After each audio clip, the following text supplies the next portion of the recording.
16ই জানুয়ারি থেকে 18ই জানুয়ারি তুলা রাশির এই সময় ভাই বোনেদের সঙ্গে সম্পর্ক মজবুত হবে।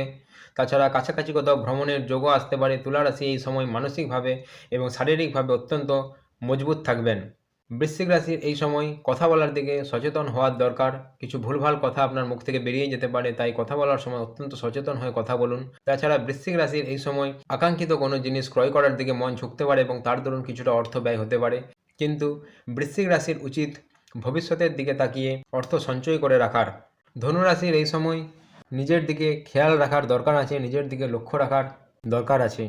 ধনু রাশির এই সময় কর্মপ্রাপ্তির সম্ভাবনা রয়েছে এবং বিভিন্ন দিক থেকে অর্থ আগমনের সম্ভাবনাও রয়েছে।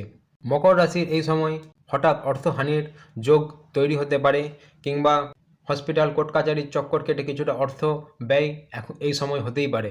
তাছাড়া মকর রাশির যারা বিদেশ যাওয়ার চেষ্টা করছেন তারাও বিদেশের জন্য চেষ্টা করুন, আপনার সেই স্বপ্ন এই সময় পূরণ হওয়ার সম্ভাবনাও রয়েছে।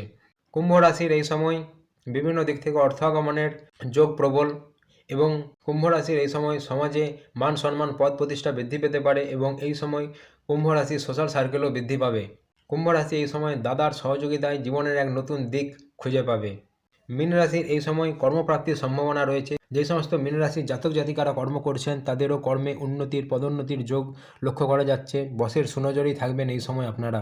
আর যারা কর্মহীন তারাও যদি চেষ্টা করেন তাহলে কর্মপ্রাপ্তির সম্ভাবনাও রয়েছে এই সময়। লাইক সাবস্ক্রাইব অবশ্যই করবেন।